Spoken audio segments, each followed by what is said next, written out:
Hey guys! We are essentially on part two of the lesson from yesterday. So I hope that you're having a good day. Okay, so we're going to be looking, I'm going to call this lesson, what are we on? 6.5 of the Odyssey, which is kind of crazy that we've already come this far, and I'm very proud of the work that you've done. You just came to a question that was think of something your classmates might have been wondering about from yesterday. If you missed it, there's a little audio part at the bottom of these slides now, so you can go back and re listen to it because I give you some directions, and it's really just meant to be there to help you. All right, so let's get into our objectives and agenda. So, yesterday we focused on reading and annotating the first part of this section of text, right? So, Odysseus um, or I'm sorry, the Cyclops fell asleep after drinking the wine and then ate two of Odysseus's men. And we're going to continue that scene and find out what happens after his plan or how they're going to get away. So, in order to do that, you'll have a do now, which is, pretty short. And then you get into this Freyer model. So, on slide 5, you have a list of vocab words, and they're the same words from yesterday. On the slide after that, you have something called a Freyer model. So you're going to choose one of the words and type it on the middle of the box.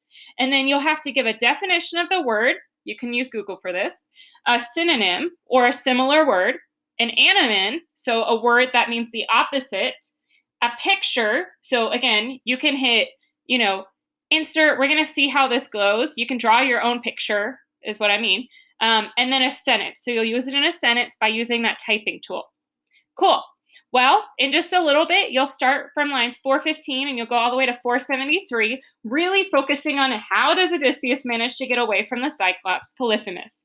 So you'll have some back pocket questions that I'm inputting there, not as an expectation that you do all of this work all of a sudden, but more of a hint, like what am I supposed to be annotating about? So for each chunk of the text, there's a back pocket question that really directs you to what I'm expecting you to pay attention to in that reading.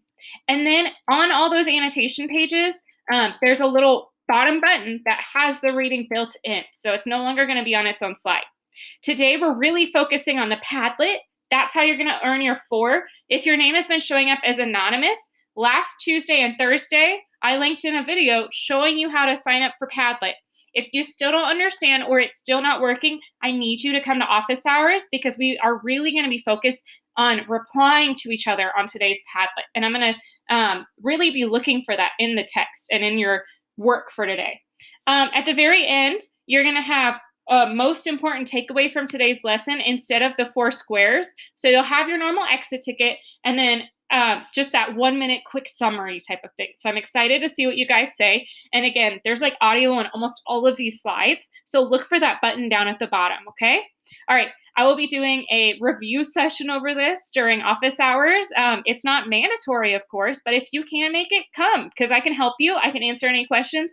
And most importantly, that's how you can earn a 4 by asking any questions that you have and wondering, like, hey, miss, why did I get 3s last week? Why is my score this? So come check it out. I can't wait to hear from you guys, and I'll talk to you later.